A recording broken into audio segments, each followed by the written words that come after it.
We made it to Atlanta on a gray December day, the final weekend of the regular season. If you count championship games, the regular season. We got Georgia and LSU, and we are ready for an exciting weekend. The coaches met earlier today, different contrasting styles. Kirby has been here before quite a few times. This is his third straight. Ed Orgeron making his first appearance, and we're delighted, absolutely thrilled to be here in Atlanta, one of our favorite places, and what a show we have on tap for you. At this incredible setting, we begin with a couple of headlines you may have missed as we get rolling here. And UGA will have about 70% of the crowd at the SEC title game. That is an interesting concept because one of the semifinal games is also here.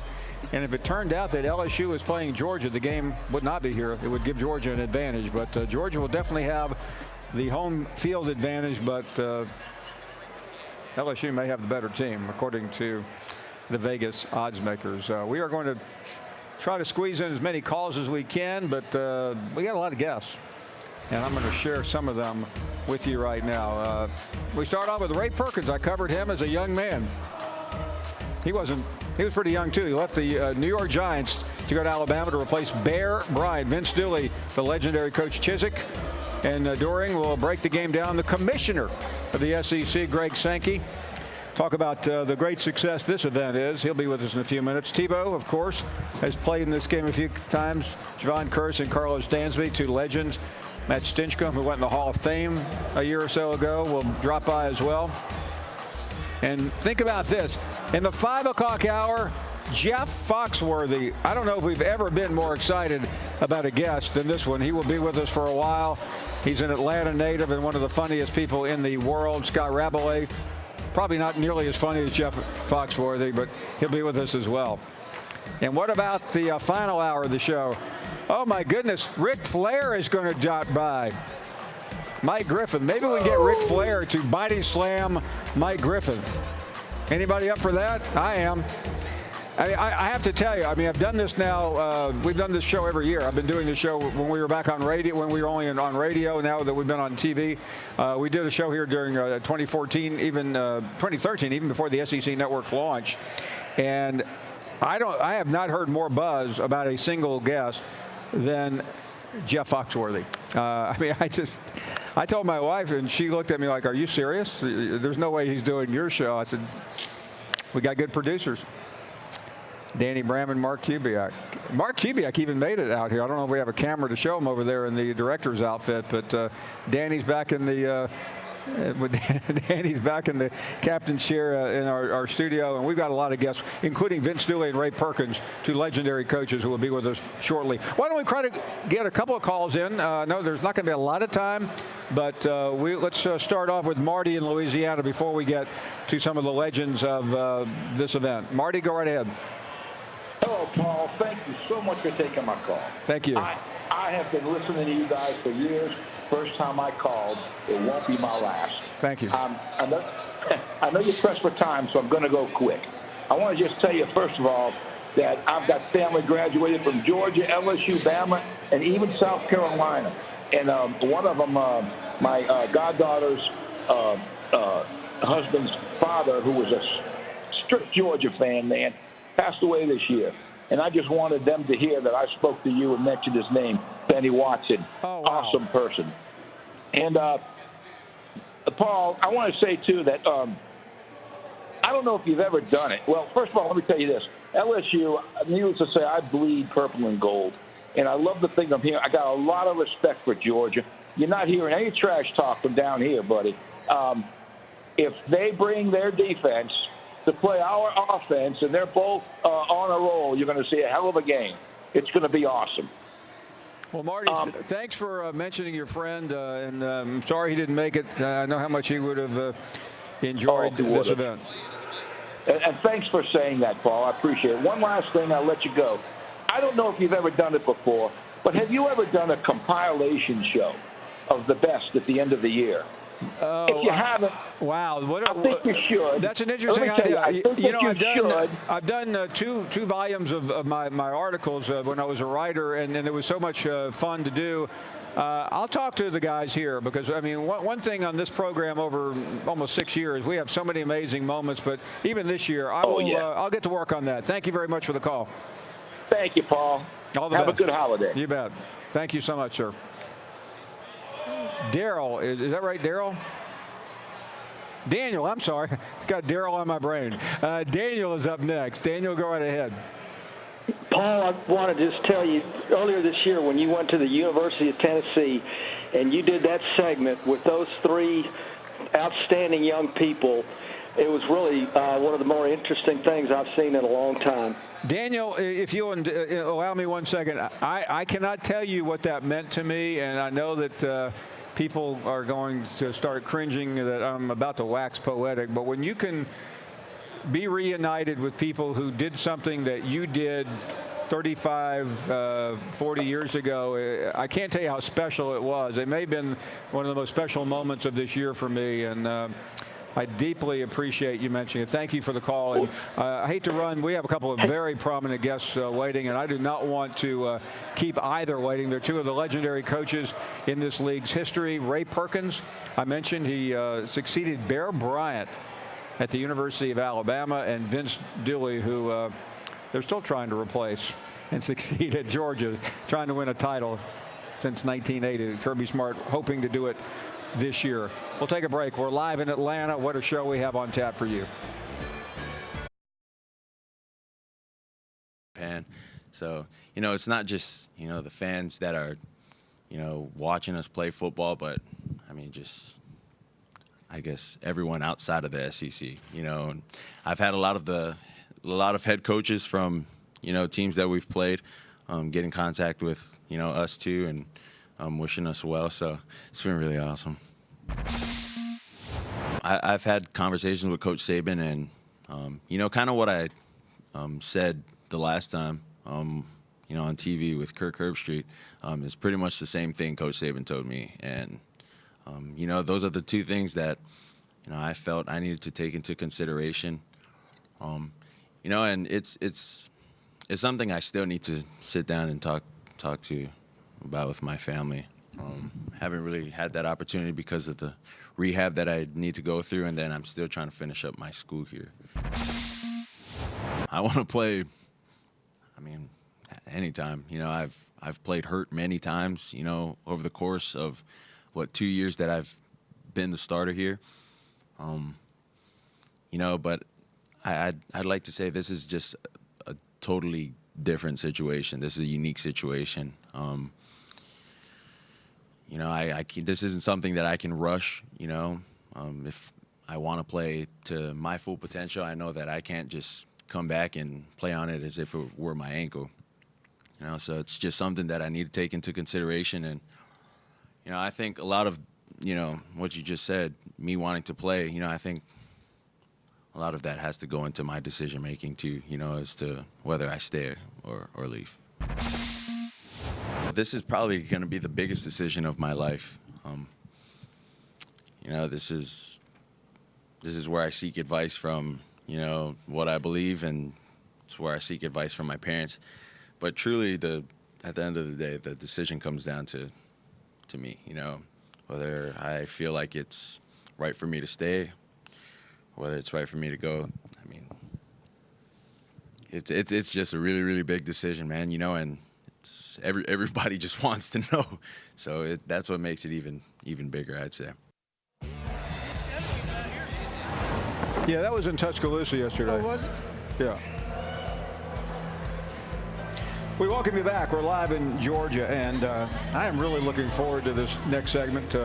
Vince Dooley has been with us many, many times, the legendary Georgia coach. And the man to my left is Ray Perkins, who was an All-American player at the University of Alabama. He went to the New York Giants, where he was the head coach. And in December of 1982, he was named to succeed Paul Bryant at the University of Alabama, and I had I thought the privilege at the time to cover the transition, but I say this with great admiration of all the coaches that I've covered. We had one of the most complex relationships, Coach. It's great to see you. It was not easy replacing Coach Bryant, nor was it easy covering Coach Dilley, the man who replaced Coach Bryant. Yeah, that's a tough act to follow, but he did it about as well as you could do it. He did it pretty well. I don't think I appreciated that at the time, how well you handled it. I'm having trouble hearing. I said, I don't think I appreciated how well you handled that job, because I was a young reporter and you were the coach, and it was tough. It was an up and down thing. I appreciate you saying so, but Yeah, it was a great honor for me to follow him. I remember it because he came to Athens, and we had him beat up until the last minute of the game. And then this quarterback, Shula, drove the length of the field, scored, and won the game. Al Bell. Yeah. Yeah. It was on Labor Day night. It was a game that lasted into the next day. I forgot that. That was one of the most dramatic games I can ever remember. That game, the score coach changed hands 4 or 5 times in the last 10 minutes of the game. Coach Harkins, I know that I know it's difficult to hear, but what's it like so many years later? You have had a distinguished career. Obviously, you were the head coach of the Giants. You were at Alabama. You were the head coach of the Tampa Bay Bucks. To be honored and to be remembered for what you did at Alabama. Well, honored, I'm not sure is the right word. I'm not sure if it's sufficient enough to cover it. But it's a pleasure for me and all the people, Alabama, the school, coaches, coaching staff, players. I mean, there's all kind. I could sit here for days and never put the names down that are responsible for having me here. And I just appreciate it so very much.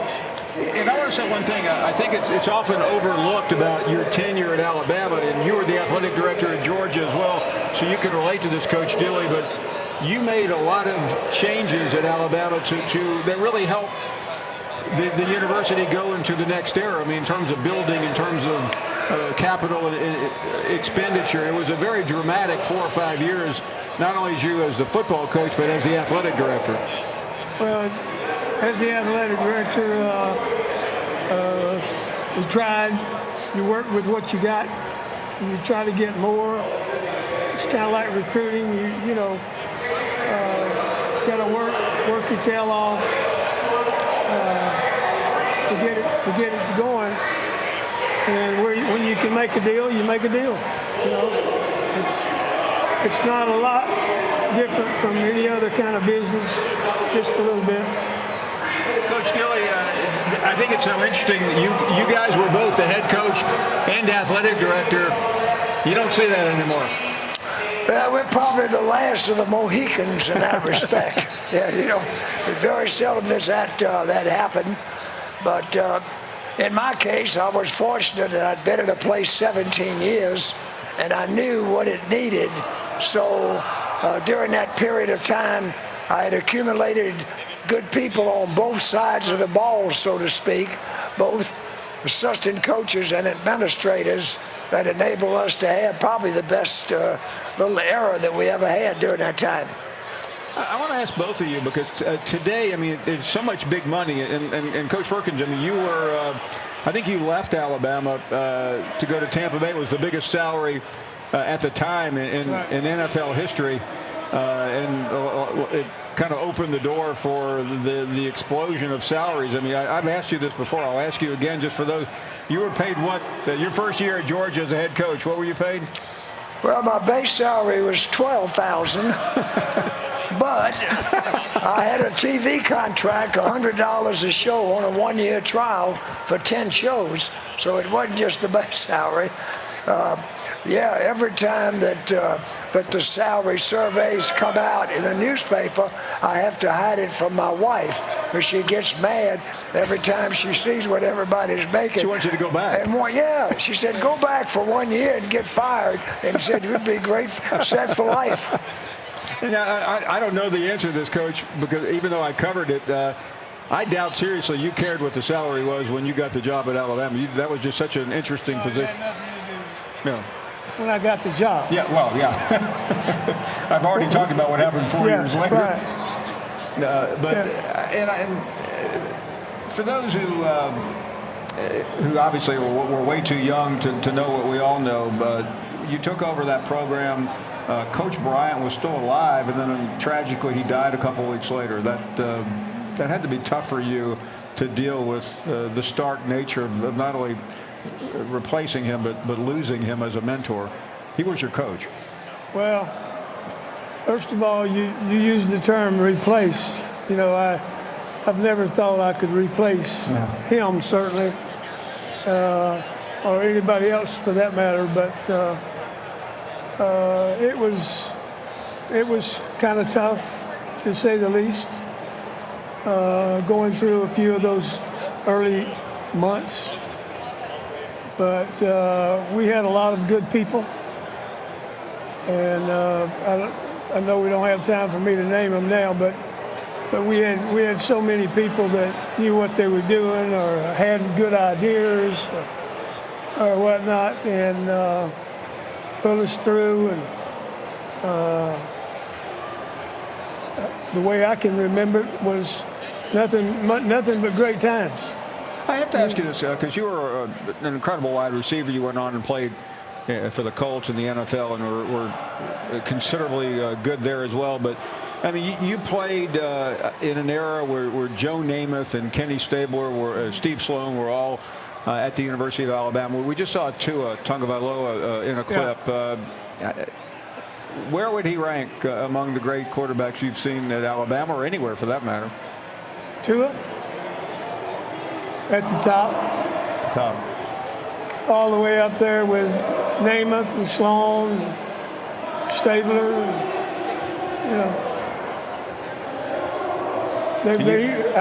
He's got that kind of ability. He's got real good size. He's got speed. He's got an arm. He's got intelligence. I mean, he's got the combination of things that you have to have to play. And I played with Johnny Unitas, and that was pretty good. You know, I thought he was pretty good myself. He was great. He was a pretty good quarterback. But I just think he's going to be a top player. You know, everybody's saying they're talking about him maybe leaving school and getting in the draft this year. You know, I don't know that anybody's extended an invitation to him to be in the draft yet, but he will. As someone who was twice a head coach, and you drafted Phil Simms, if I think you're right. Sorry? You drafted Phil Simms, I believe, for the Giants. You had Lawrence Taylor. I mean, you as someone who was a two-time NFL head coach, do you take a chance on not really knowing everything about his health because he's so good? No, you don't take a chance. You get him examined. So, you know, you get him examined, and then you go from there. Coach, you've seen a lot of quarterbacks. How would you rank Tua among those you've seen playing college football? Well, I hadn't seen the quarterbacks he's seen, but Tua is just, I think, fantastic. An incredible quick release. Of course, he's had best bunch of receivers I've ever seen on one thing. And he's got such quickness. In addition to that, I don't know, he's right up there with the top. Maybe he's not as tall as some of them, but he's as good as I've ever seen. And you're talking, and you had, of course, you coached in the same era as Coach Dewey. We're still trying to find somebody to replace Herschel Walker as the best. I haven't seen anything like it. Have you? It'd be hard to say. I mean, mighty good. You battled Bo Jackson every year. Mighty good. As you did. Bo Jackson was mighty good. It's just amazing to think about Bo Jackson and Herschel Walker at the same time. Yeah, it's kind of like these Triple Crown winners. Usually there's spacing, and then all of a sudden there'll be some, like in the 70s, we had 3 of them, and we go almost 35 years without having one. And then in this case, Bo Jackson and Herschel Walker, came along at the same time within 2 years of each other. Yeah, one last question. I don't want to leave out Joe Burrow, but I mean, this to me is Joe Burrow is one of the most unique quarterbacks I've ever seen as not only a head football coach in this league, but as an NFL coach. What do you see, Coach Perkins, when you watch Joe Burrow play a game? I see him playing on Sunday afternoon. You know, I think he's a real good player. He's got a good team around him, but that don't make any excuses for anything else, except that he's a good player. He's got a good release. He's got a strong arm. He's got accuracy. He's got everything to give him a real. This year, I'm gonna predict this. This next year is gonna be one year that we haven't had in a long, long time for quarterbacks. Right. Amazing. Okay. I want you to come back one day, and I want to talk in great detail when we both can hear about your career, because it's the audience needs to know more about some of the things that you did and accomplished, and I just think it would be a blast. So I'll be here. Please come back. Okay, I will. And I know you will. I'll be around. Two of my all-time favorites, Vince Dooley and Ray Perkins. We will take a break. The commissioner of the SEC will join us in a couple of minutes. Also, coming up next, Gene Chizik, who won a national championship at Auburn. A complete game from us, apart from 2 or 3 series in the second half where they were able to get after us up front and stop us on offense. Our defense gave up 170 yards. That's unheard of, and that's back to what we expect from our defense. I think they're going to carry it over to Saturday. I had 2 different teams. They have 3 or 4 guys back on that defense, and the rest are new starters that are playing really, really well. And we're a new offense, same guys, but new offense and new scheme. So last year is last year. I'm sure they're going to want some revenge on us, but it's the SEC championship. I don't think you need any more motivation.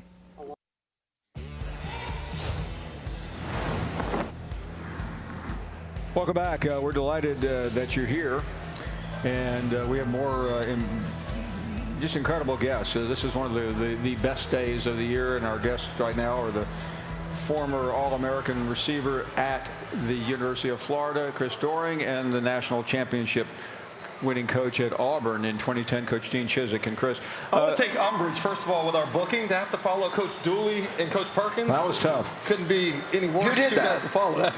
I don't think Coach Chizik really has a problem following That's true. them. It's just me. You guys are doing okay. It's really great to have you on. Let's talk seriously about this game, starting with you, Coach Chizik.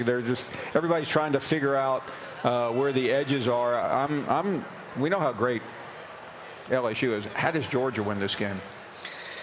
Look, it's a tall order to stop this offense. And again, but if there's anybody in the league, Paul, that's equipped to do it, it's Georgia. Not just because they have really good players, but because of the way they're coached. And you know what's really cool? And I've been saying this since week probably 2 when Chris and I have been on the air. I've talked about the importance and what it looked like to me different from last year in Georgia's defense, that this was more of a team-oriented defense, that you weren't going to necessarily see the stars.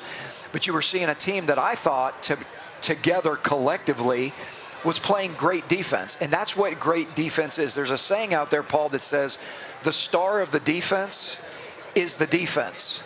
And this is true when you play great team defense. So if there's anybody equipped to do it schematically, it's Kirby. If it's anybody equipped to do it, it's the talented young players that Georgia has on defense. And look, it's still a tall order. The only one that's come close to slowing them down in terms of points scored, not necessarily yards, is Auburn. So I'm sure they'll look at that and take what they can from that. I think it's amazing that we talk about the best offense in the conference against the best defense in the conference. We defer to the best offense. The best defense in the conference has only given up 10.5 points per game against SEC opponents. Why do we feel like LSU is going to go out there and do what they've done all year long, but we don't feel the same way about Georgia? So I think there's a very good argument that could be made that this is going to be a defense unlike any other that LSU's seen to this point in time. I think the biggest question, though, is the offense. I mean, I don't think it's going to be the strength against strength. I think it's which perceived weakness of each team is able to offset what the other weakness does. Yeah, I think at least perceptually, if Georgia had a full complement, everyone, you weren't missing players, then we would be having a more difficult time. But focus in, if you don't mind, Coach Chiswick, on what Georgia doesn't have in this game and how they overcome it offensively. Well, let's go back to 2 years ago, Paul. So we saw this same movie play out 2 years ago with Auburn's offense. If you remember, Kerryon Johnson went into the game, and Kerryon Johnson was their guy, right? He was the star of the offense, and he was beat up, and ironically, he had a bad shoulder. Well, you go into the game, they tried to play him. Now, look, I'm not trying to play doctor. I don't know how bad DeAndre Swift is hurt. I think that's the big question, right? But when you don't have a guy like that who's such an impactful player playing at 100%, no matter how you slice it, it matters, right? So we don't know what DeAndre Swift is. But if he's not available to full speed, you know you don't have George Pickens for the first half. And look, there's not an allotment of receivers out there where, I mean, LSU's got 2,000-yard receivers. You don't see that in Georgia's allotment anywhere. So all of those things matters because on this day, this late in the season, you need to have dudes that are mentally and physically fresh and healthy and ready to go, and I'm not sure Georgia has that offensively right now. Paul, I actually feel vindicated because all offseason we heard about the 5 pass catchers from last year for Georgia that were going to be gone. Everybody assumed you just plug and play. Those guys weren't going to miss a beat. Well, as a former receiver, it kind of minimized the importance of what we do, and I think you're seeing that throughout the year kind of hurt this team offensively. Everybody looks at Jake Fromm's numbers, but how about the lack of a relationship and chemistry with those receivers? They can't seem to get on the same page. I don't think James Coley's done a great job of getting plays together for those guys to separate against man coverage. I think the best play that they've had this year, and it's something that Jake Fromm has done really well in his 3 years in Athens, is that back shoulder fade stop. They do a great job with that, but no Cager down in the red zone, which has been a big size advantage, and no Pickens in the first half. So I want to know where they go to find some security in the passing game. Is it those tight ends? I think Isaac Nauta last year was a big part of the game plan. He was. And I think they need to find Eli Wolf and Werner over the middle of the field, something they haven't attacked much this season. Finally, this is stuff that people like me talk about that maybe know nothing about the game or relying on guys like you to help. But the fact that LSU Coach Chiswick has already punched the ticket. I know this is the SEC championship, and it's an amazing scene.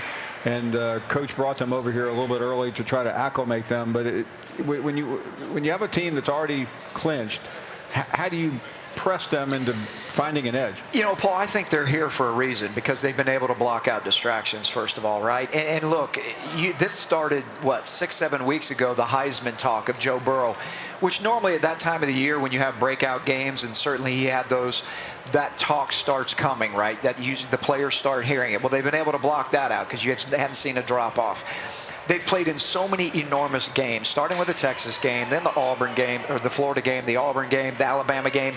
They've been in all these big games, so they're here for a reason, right? Because they can block out distractions. They don't worry about what's being said or what's going on around them. They focus. They're singularly focused every week. And that's what I love about him. You hear Joe Burrow talk in all these interviews. He doesn't have his cell phone. He doesn't want his cell phone. He's singularly focused on the job at hand. Bring them over a day early, I don't think it matters. I think this is a very focused team. In the way they play, Paul, they're very efficient. And I don't see any reason why they wouldn't be the same way coming Saturday because they know this. They got to win this game and win it big time if they want a chance to jump to number one, and that does matter. But I don't even think they're thinking about that. As you said, they're amazingly focused, and I think of all the things you can say about what Coach O has done for this program, I think the thing that I'm most impressed with, Paul, is the way that they play with an even keel. Dating back to 2 years ago, or 3 years ago when they lost to Troy at home, since that point in time, they don't have letdowns. There's opponents, there's situations, there's potential trap games where you say, all right, they're not going to come out and play their best. But that hadn't been the case. From day one of this season, that offense has come down with the foot on the pedal. They don't let up of it. They make very few mistakes. And that's illustrated by that completion percentage, 78% completion percentage. We're not talking around throws on the line of scrimmage. We're talking about down the field. Jamar Chase, Justin Jefferson, Terrace Marshall. That's been impressive to me. Thank you, guys. I know you have a lot of work to do. We'll let you get to your next assignment. Coach Chiswick, Chris, great to see you. Thanks, Paul. Really appreciate it. Selfishly, Paul, I think it would be fun to have him back in the SEC. I'm sure maybe, Nick Saban might not love that, or maybe Greg Sankey might not love that, but he keeps things interesting, right? And he is a good offensive coach, and having been down at FAU, he's done a nice job there.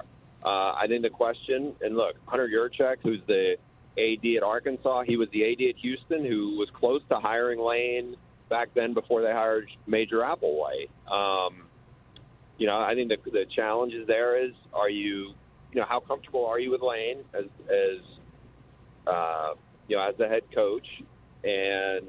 But in terms of what I think he will bring them, if and when he takes the job, I think he makes them relevant again.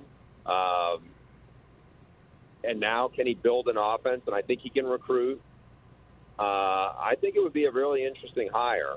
Now look, I mean,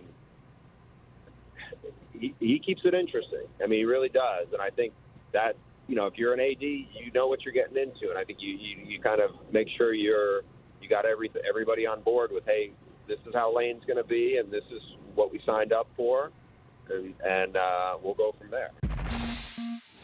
In some corners, yeah, I think it is probably still there. But look, in fairness to Lane, those guys, those people who are ADs, they don't know the day-to-day, having worked with them or not. So I think they're going to be making that determination on perception and to some degree hearsay. I mean, your point is a good one, though. It's like 2 years ago. I mean, he's been there for a couple of years. It's not like he's completely off the grid. I mean, no matter where he could go to the Dakotas, and he put the Dakotas back on the grid because that's who Lane, kind of how he is. But, he hasn't had anything alarming or any kind of behavior at this point that, if he did, it didn't surface to the point where it became a major issue for FAU. So, that expression about time, and I think a lot of people move on, and I don't know if Lane Kiffin is much different as a person than he was 2 or 3 years ago, but I think people are maybe a little more comfortable at it and say, okay, that was a few years ago. Let's see how he is now, if and when he does re-enter the SEC. You're watching the Paul Finebaum Show, presented by Johnsonville.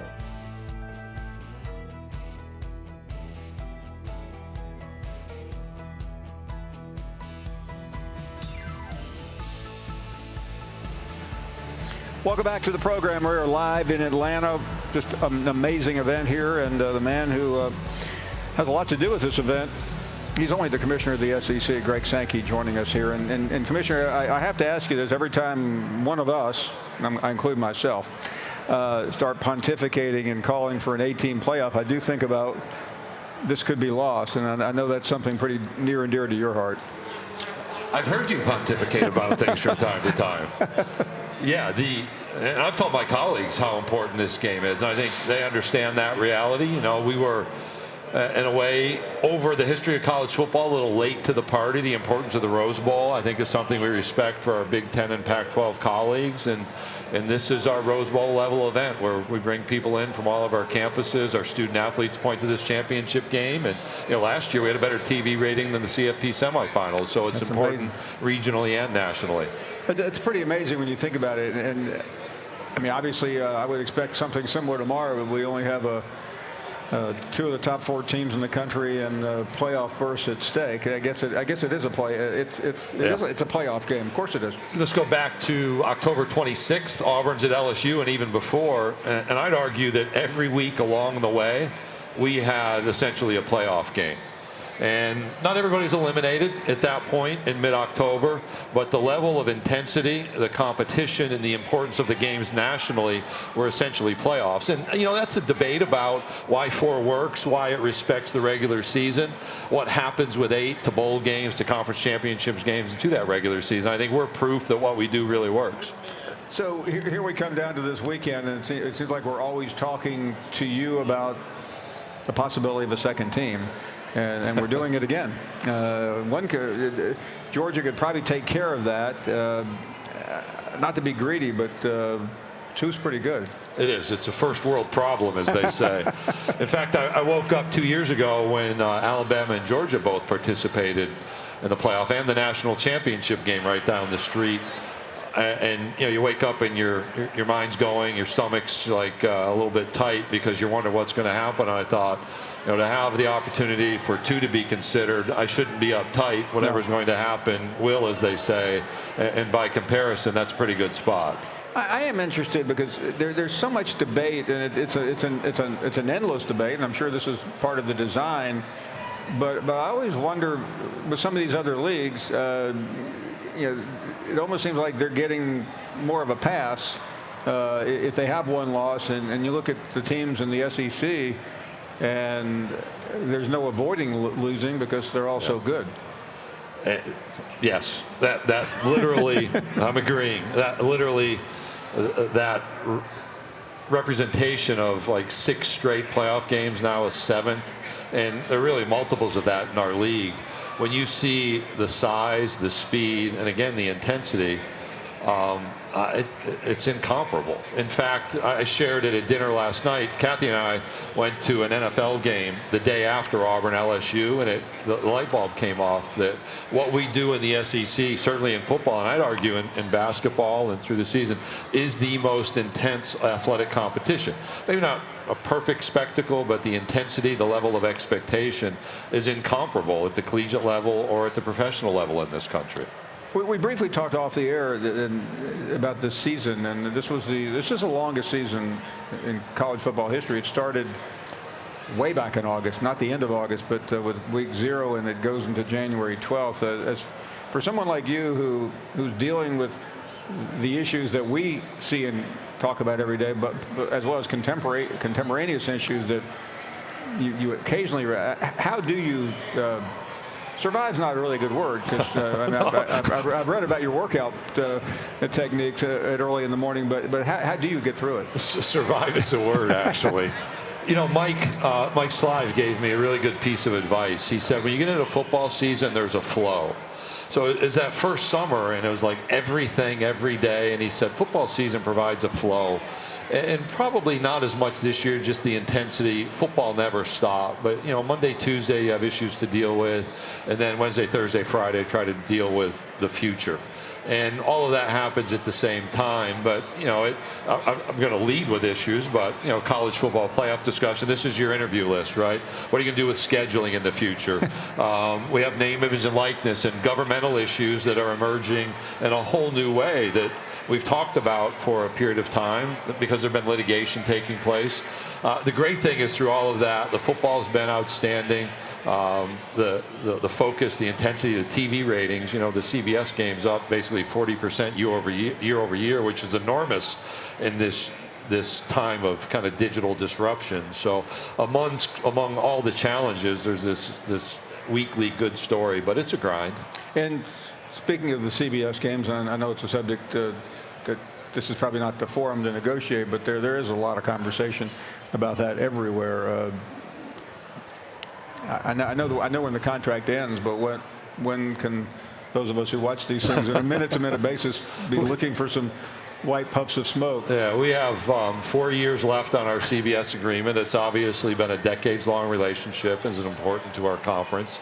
Last year, very publicly said we hired an advisory firm, Evolution Media, to guide us through what's next, because this landscape has changed quickly and significantly. Yet we know broadcast media still matters. We've seen ESPN emerge with ESPN Plus. We still remain strong on the SEC network. And we have time. I take a long view of this. There'll be speculation. There'll be interest, which is a compliment to who we are. And we'll see what the future holds. How's that for a non-answer? That's a good one. I bring it up because I happened to be at dinner last Friday night and had the opportunity, I think the honor, to sit next to Tim Cook, and he mentioned you coming to see him. And I know that's something that he's a CEO and chairman of Apple, for those of you who don't have an iPhone, which would not be many people. I know that when you went to see him, and he didn't give us the details, but he mentioned it. That's something that you have done, I know, to try to expand your knowledge of the world. That's exactly what it's been. I took over in 15, and that was a June 2016 visit. Jay Gouge, Auburn's president, helped facilitate that. And I told student athletes I was visiting with on Wednesday night, they said, what's like one of your most special moments? And I said, that visit. So he gave me an hour and a half of his time. And I said, I usually walk around with a notebook. And I said, I couldn't walk into Tim Cook's office and start taking notes with my pen and paper. But I ran to the Starbucks as soon as we were done and tried to write down everything I meant, because you realize how different he thinks. Oh. And we were talking about, what do we do in a stadium? I think this is safe to talk about.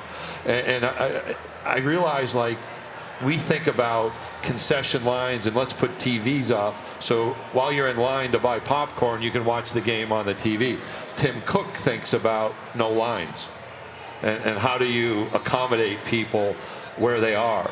And he asked me, why don't you put the bands at the 50-yard line? If the bands are part of the entertainment and atmosphere, why are they off in the corner?